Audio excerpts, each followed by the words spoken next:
Hey, what's up, everybody? We are here for a very, very special presentation of the Des Rowe Show. We are here with Daniel Nargang here of Kickaxe. Daniel, how are you today? Doing okay. How are you doing? Oh man, I tell you, it's minus 10 here in Inuvik. The snow is still everywhere. People are still running their snowmobiles, and it's winter time, right? It's winter time until it's summertime here. So we Yeah. have No, I remember. I remember winter. I used to live in Saskatchewan. I know all about it. I know all about it. I feel for you. I've been there. Well, not to where you are, but I've stood frozen in the snow more times than I could really care to remember. So awesome. So now I met you on the Chris Jericho cruise this past January. yeah. Tell us a bit about what you were doing on the boat. How? Tell us about. I'm sorry. Again. What were you doing on the ship? What was I doing on the ship? What were you doing on that ship?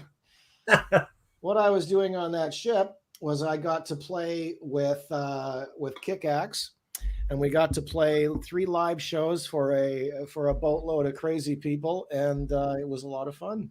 And we hung out and ate really good food and drank beer and visited people, and it was just really it was a very different situation for us. We'd never actually experienced anything like that before. Oh, that's super cool, man. No, it was rad shows for sure. That's what I was definitely leading into. Is Mm, that you were there playing with Kickaxe? I'm sorry, yeah, I'm just gonna plug in a microphone here. Or sorry, headphones. yeah. I just don't want to get an echo off of my. Oh, okay. I Okay, got you. I perfect. got You can everything hear me. going. Yeah, yeah. I got you perfectly. I don't have to use headphones. My setup Excellent. is good. So Perfect. right. Cool, There, cool. there So we go. so you were there on the ship of Jericho, singing with Kickaxe. And Yeah. so, how long have you been a member of Kickaxe? I've been with the band for 10 years. They've been around. They started the band, to my knowledge, in 1976. I was, 4. So I've been with the band for I know that's my own little haha. They started then. Anyway, I've been with them for 10 years officially. This is actually the I'm in my 11th year now that I think about it, because I knew Victor first, and I met the other guys after. But Victor approached me about this, I think, in 2009. So I guess this is the 11th year that I've been in it. So yeah. And that's perfect because that's one of the questions I was going to ask you was how did you get involved with the band, knowing that you've played in Regina. We can talk a bit about your other bands there too. I've sort of been doing a little bit of research on that, but yeah, how did you get into Kickaxe? How I got into Kickaxe was, you might think I was on a touring circuit and ran into them somewhere, and met them, but that's that's not quite how it went. Victor and I came together in 2006. We were trying to form a 4-piece band, which I'll just say, long story short, didn't work out.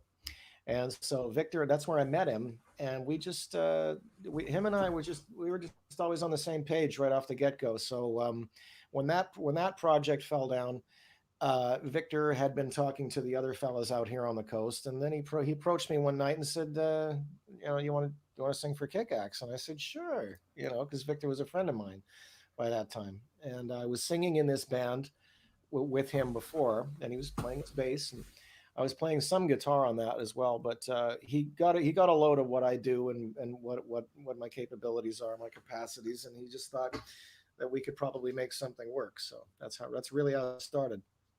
That's awesome. So was it starting like as a temporary thing? Did they need somebody sort of to go on tour with them, or was it like hey, jump in with us and let's do this long term? Well, it was.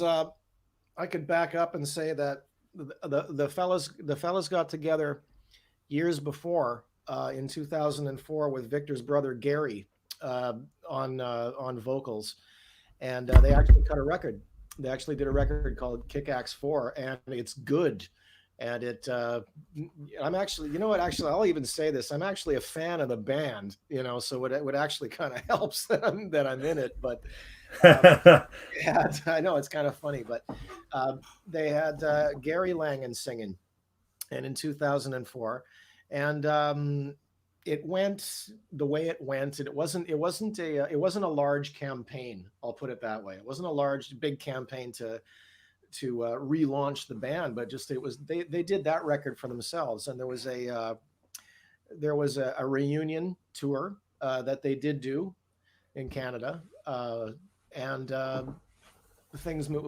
Life moved on. Things, I don't know. Long story short, people get busy, and things get left Right. behind. And so, Victor, years later, they started just, a couple of years later, they started talking about, maybe we should try this again. We need another guy to do this.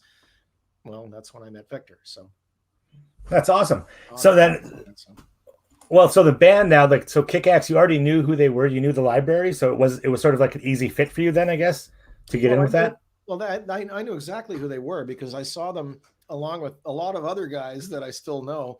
We all saw the same tour. We all saw Kick-Axe and Helix play. They did a cross Canada thing in 1984, 85, I think. And they were Street Heart was the first band I ever saw, but the second band I ever saw was Kick-Axe, and the third band I ever saw was Helix. So I actually saw them when I was, I think, 13 years old, and so they were doing the Judas Priest thing, and they were doing well. They were making their bones. I'll put it that way in the bad old 80s, and I was barely a teenager when I first saw them, and I just think it's from time to time I kind of shake my head. Like, yeah, decades later, I'm singing for that band, and I'm playing with all of these other bands that I know. So it's interesting, kind of came full circle in that sense when we were all kids. That's awesome. So you spent the last 10 years, well, 11 years, it's your 11th year now, touring with Kick-Axe. So tell me what that's been like then, going across Canada, because I've been watching the old, like, honestly, myself, I didn't know the band. I didn't grow up with the band. I went on the first Jericho cruise. When they were announced for the second cruise, one of my buddies was like, oh, man, Kick-Axe, you don't know them? Like, check them out. And it's just been like a wild ride since. So I've been looking at the YouTube videos, and there's a lot of people saying like, "Oh man, I grew up with this band. I grew up with this band." Yeah. Are you seeing a lot of that on the road? Yeah, I am, and I'm.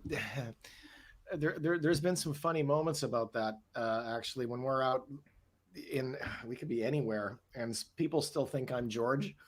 Oh, okay. Hey, George, can I get your autograph? Well, I'm not George, but are you sure you want me to sign it? Right.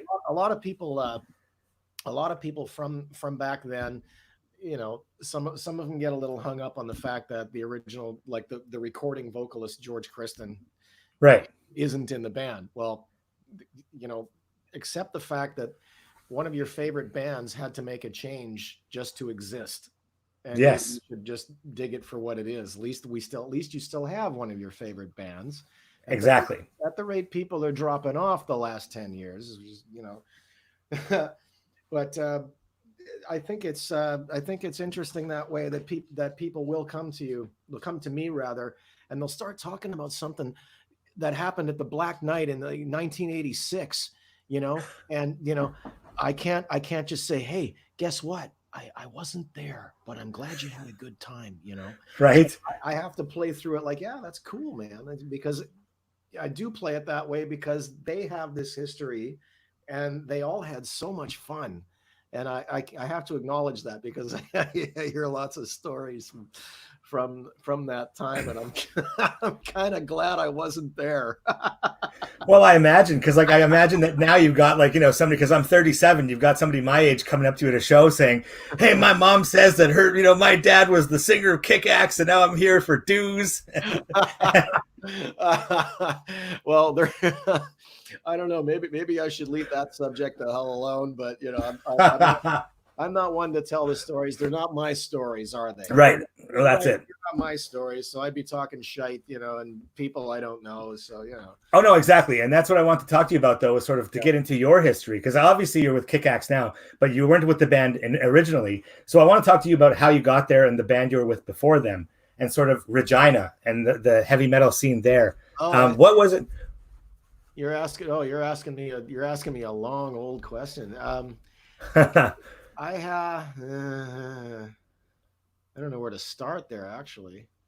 I don't know. I started playing it like any other kid. I started playing in bands and trying to start my own band when I was, even 13 and 14. I was trying to do it.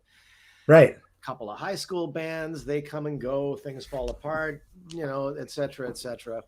You get a little older, you become more of a professional. You're taking I play classical guitar. I play dining rooms and I play weddings and funerals and all kinds of occasions and private events and stuff like that for people. So that's one thing that I do. So I started doing lots of that when I was younger, and then I went to the conservatory. I got my classical degree. I took that. I use it now. I'm a teacher. If I'm not touring, if I'm not doing a gig, I'm teaching online. Right. I consider myself I consider myself a musician. I'd like to be more full time, and of course now we have this ridiculous COVID-19 thing. Nobody's working right now. Right. But I've always been a musician, and I've always sang, and I've always played guitar and mandolin. So I think running into Victor when I did, and funny enough, running into him in Regina, where everybody's from, right, is particularly interesting. So you're asking me from like 20 years ago. I played in a bunch of bands you've never heard of course, but one notable band you might want to look at is I spent some time with a Regina band called Into Eternity, and I played rhythm, lead, and some classical passages, and I did all the backing vocals, and I sang. We shared vocal responsibilities, me and the other guy, Tim. And yeah, you were on their second album. You did their second album with them. I'm all over that one. My image is on the very first one. I was in a different band when they did that one, but when they changed labels, they needed to change the artwork over. Okay. They re-released it. Well, they needed a band photo. Okay, well, I was there. So wow. Yeah, so I'm not on that record, but cool. Good to have the face out there, right? Looking like a tough guy with the rest of them. Yeah. But, yeah, the second record I wrote with them, and I haven't listened to it for a long time, but I remember having something to do musically with just about every track, and all the way to the stacked vocals. I brought in an opera singer that I know. Oh, cool. We stacked her vocals. Yeah, it was beautiful. Her name's Amy Ozog, and she's still out there somewhere. But I brought her in, and I wrote classical passages, and I brought a very classical element to the band, and they were already considered like a progressive death metal unit. Yeah. Okay. And that's sort of what I was going to say too, is I was going to note that I've watched your YouTube videos, I've seen your clips, and I've listened to the album. And I can definitely say you can hear that classical influence. And that sort of speaks to your skills, speaks to your ability and your background. So that's kind of cool because, like I said, my introduction to you was on the ship, when we're all pickled in the middle of the ocean, and I'm listening to this awesome heavy metal, and this guy's just rocking up there. And then I do a little bit, deeper, and I'm watching you sing like I don't want to set the world on fire, and it's like, holy shit, right? Like, holy shit, this guy's got pipes, right? Pipes. Well, thank you. On that note, I would like to say that if I was going to give, I think I'm almost 50 years old, so I'm going to start giving some advice to you young fellers. And there we go, passing on the knowledge. There we go. Yeah, that's right. I think it's better to focus on as many things as delights you rather than just one thing that delights you. You'll get really, really good at one thing, but you're missing all of these other things. So I think if your influences are only one direction, you're missing a lot. I listen to music from the 11th century all the way up to Marilyn Manson and Slayer and First Aid Kit. You want to listen to everything if you can, because it's going to change the way you create. And if you only listen to black metal, that's what you're going to write, but it's not going to be anything outstanding. It's just going to be really good for what it is. And that's not right. That's not to discredit anyone who does black metal. Yeah. I actually have a lot of black metal in my collection, but just don't stray from what you want to do, but don't cut yourself off from all the other flavors, No, it totally makes sense, man. It makes total sense. Try to be as much as you can with what you got, I guess. I don't know. And that's what I'm trying to do too with my films. Like I'm a filmmaker myself. I direct, I write, I shoot the video, and I edit them. I do all that because I have to, right? You have to, and it's such a small scale. Do I want to do all of that stuff? Not necessarily. I'd rather somebody else did the camera work because it's so technical. Yeah. But same thing. Well, it's you can't. Here's here's an example. It goes for anybody who's creating anything. The great David Bowie did not become David Bowie as we know him all by himself. He had to have other people on a team to make him what he was. You know, Yeah. it begins with the artist, but you can't. It's hard to do all of that work yourself. It's probably impossible to do it single handedly. You know, Yeah. maybe more so now because we have the internet and we have all this. We have all of this convenient technology. We create ourselves virtually any way we like, but Right. to physically be going out there and doing it and becoming, that guy or that girl, Yeah. you have to really become that person. It's just that you need other people to do it with you. No, it's a real collaborative effort for sure. It is totally making any art, making your films, you know, Yeah. doing that anything. You just said you don't want to operate the fucking camera, so you don't want, you get someone else to. Can we swear on this interview? Absolutely. Swear away. Fucking rights. Because I have a fucking bad mouth sometimes. Okay. Oh, There you go. I'm that's awesome. I'm just gonna sit here. I'm gonna drink my beer, and you're gonna ask me another question. How's that? Yeah, there we go. Perfect. So the Jericho cruise, was that your first cruise or have you been on other boats? That was our first cruise. None of us had ever done that. Cool. Yeah, let alone me. Like, we of course we've flown in lots of airplanes, but we're still prairie boys. We ain't never been on the water before. I mean, not like that. So Yeah. in the middle of the Caribbean was. I got a picture of me that I posted on my Facebook page with my hair in absolute knots. Okay, I had stuck my head over the side, let the wind blast me in the face, and it tangled my hair, and I loved it. It took me hours to get it. Well, maybe about close to an hour to get it all out of there, but we loved it. We loved every minute of it. I loved the idea that I could feel the ship moving under my feet. I'd never. You love that? Oh man, so many people. So the first cruise was so lax. Like it was so chill. We took like 2 days to get to the Bahamas. And it was like you couldn't feel the boat move at all. Even though you could see both sides of the ship. It was my first time on a cruise ship, right? The first Jericho cruise. I've never been on a boat like that. So to see the city and then to see the one edge of the boat and the other edge of the boat in, kind of the same view, I was like, this is not a very big vessel. And No. so when we were on the second ship, we had to cruise. We were actually trying to get to the Bahamas in a quicker time. And I also heard we were skirting a storm. So that first night, it was actually really choppy, right? And windy. And it was like, I remember almost like panicking, being like, am I going to have a panic attack here? Like, can I take this? Because remember, we tried to go up to the top side to have a bit of a puff. And it was like, you couldn't even keep the thing lit. It was like, okay, this isn't working. Yeah. I thought it was great. I have, that was actually one of my own dreams came true. I've always wanted to be on the ocean. Oh, wow. Well, that was pretty authentic. Oh yeah. Well, I freaked out, man. Like I was, when I did like, I'm kind of glad I didn't do this. Like that one part in our show, I'll grab a guitar and I'll do a little spot, and then it goes into a song called "Dreaming About You." What I was going to do, I'm glad I didn't do it. I was gonna play like the theme to Jaws. I mean, I could do the whole thing on the acoustic guitar. Do something like that. I sang a sea shanty one night. No one knew what to do. They were, what's he doing? Yeah.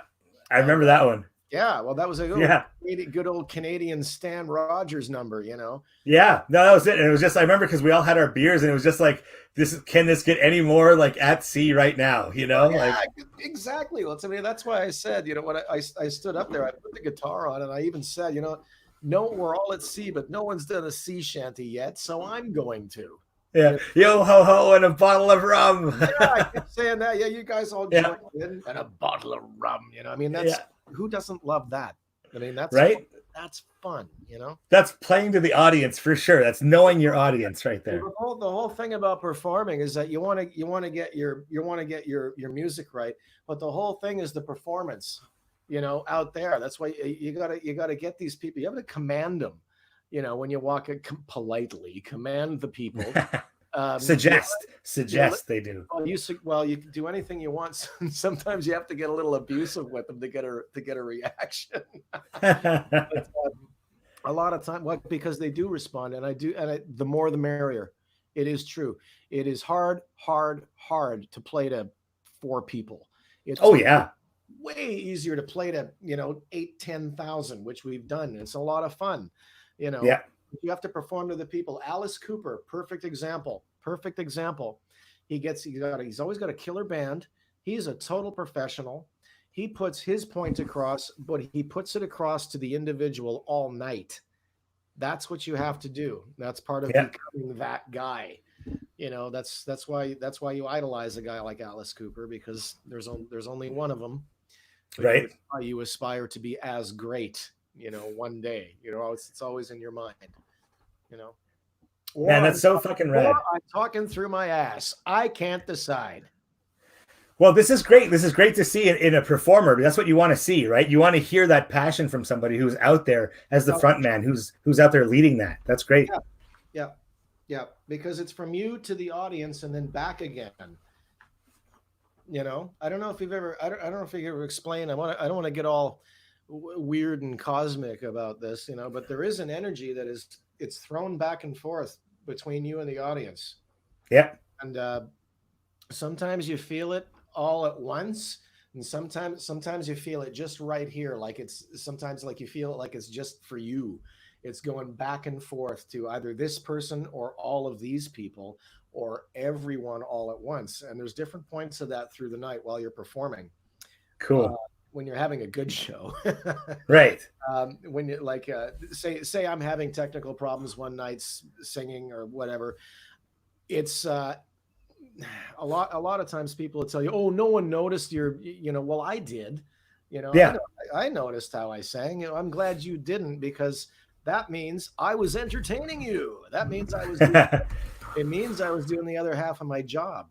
The Yeah. other half of my job is to entertain people while I'm doing it. Okay. Sometimes it can be very difficult, so we get to do it when we get to do it. And when we get to do it, it's a lot of fun. And with the Jericho cruise, that was that was a lot of fun. And we're looking forward to the next one. He invited us back. So That's so rad. That's what I want, because I know I was there on stage. Obviously, he made the invitation there on the second cruise. He said you guys are coming back for the third. I'm waiting for the official word, because I know you guys weren't lined up. You're not announced yet because they haven't done any of the announcements aside from Fozzy and AEW, of course, and Chris Jericho.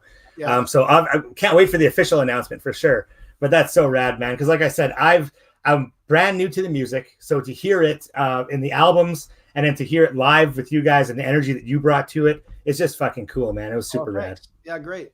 That's great. Listening like that, all those old songs really are great from the original 3 albums. Everybody loses their shit over Vices first, because it's the first one. They were still really a bunch of scrawny punk kids when they recorded that one. And that energy is in the grooves of the album. You can totally feel it through the entire record.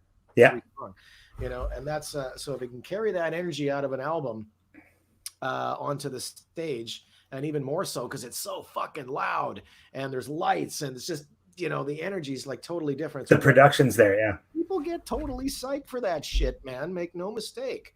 Yeah. And it does, like, their favorite band, whoever it is. Like think of the last concert you went to and how hyped you were to see a band that you fucking love, like Maiden. Going to see Iron Maiden's going to see God, for a lot of people. Oh yeah. The energy off the albums is what brought you to the arena or the club or the bar, whatever. And it's after that, it's the presentation, brother. And if you don't have that presentation, well, you're missing the other half, And that's it, right? Because you can be the most talented musician, but if you can't bring that in on a live crowd and make people believe that, that's okay. You just use the word believe. You have to have that belief. Okay. Yeah. Which now I'm thinking of Paul Stanley. Do you know Kiss Alive very well? No. Okay. Kiss Alive is an album that you really need to listen to, because that is a fucking presentation, pal. Huh. You don't need the live show to go with this record. You're at the fucking concert. Okay. That's been the consensus on that record since it came out. But Paul Stanley, in the one spot in this, he's an absolute master of crowd control. Right. And he says, we're talking about the belief. Okay. We're talking about the belief through a performance. Paul Stanley says, he goes through this thing, uh, you know, how much do you believe in rock and roll? And the audience, yes, of course we do. They're all screaming. And he says, well, if you believe in rock and roll, why don't you stand up for what you believe in? Like, what kind of a moment is that from a rock show? Everybody, like, stand up for what you believe in at a fucking rock and roll show. That just says you already believe. Now let's go over the top. Right. That's why Kiss got so huge. One of the reasons Kiss got so huge. Well, because they could connect to that audience. They had their audience like so captivated. Yeah, well, totally. And I'm just sitting here talking about my own personal heroes, but these are the guys that you learn from. These are the guys that you learn from all the time. Doesn't matter who, it could be a full band. This is fun. I haven't done an interview for years. This is cool. That's awesome, man. No, thank you so much for coming on for this. Like I said, I just like, you seem like an awesome guy. I saw the sets, the shows on the cruise. We got to talk afterwards for a little bit there, and we've been chatting since then. And I said, hey, man, fucking have to have you on, because as soon as I started digging into this, I was like, man, there's so much here. Like I said, from you to be a front man of this band that I just like, I'm really into, and then to go onto YouTube and see this, man, honestly, what's next? Like, what are you doing now? You said you're doing the lessons. Where can people find you for those? How can people sign up for that? Oh, well, thanks for asking. I'm actually doing them on Facebook Messenger right now, just because it works. Yeah. Excuse me. More beer.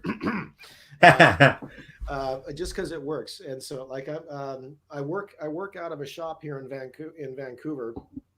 The students that I have are still racked up from there. This whole thing just, COVID-19 has just fucked everything up, right? So, but I still have a shorter list of students from that shop. But I'd be taking some more. I mean, I can always find my own. That's awesome. Yeah, I just look up, if you really want to know, Daniel Sean on my profile. That's me, Daniel Sean.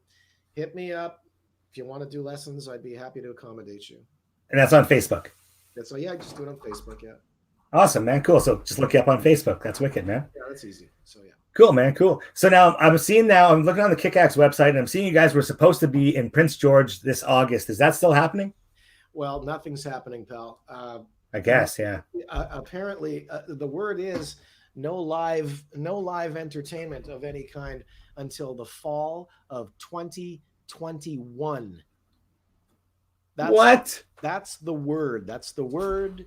That's the word only. And I really hope it's not the law, because that kills there isn't even a fucking ballet to go to. Yeah. When it comes to that, okay, you're not even going to go to your kids' school play because there's no school. Okay.